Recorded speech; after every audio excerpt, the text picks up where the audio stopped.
नमस्कार शेतकरी मित्रांनो, आज आपण पाहणार आहोत शुद्ध गावरान कोंबडी अंड्यावर बसवताना कोणती तयारी करावी आणि त्यामागचं नैसर्गिक कारण काय आहे। गावरान कोंबडी जेव्हा अंड्यावर बसते तेव्हा ती जवळजवळ 21 ते 22 दिवस एका जागी बसलेली असते। एकदम थोड्या कालासाठी ती बाहेर जाते खाणं आणि पिणं।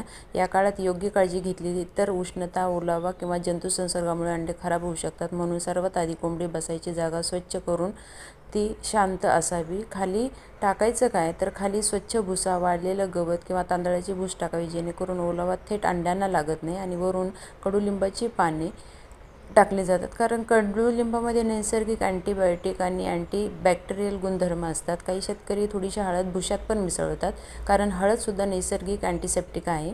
आपण कडुलिंबाची पाले आणि हळद टाकलेली आहे, यामुळे जंतू वाढत नाहीत आणि दुर्गंधही होत नाही। कोंबडी सतत बसल्यामुळे थोडीफार ओलसरपणा येऊ शकतो, पण कडुलिंबाची पाने आणि हळद तो ओलावा नियंत्रित ठेवतात आणि बॅक्टेरियल पसरण्यापासून संरक्षण करतात।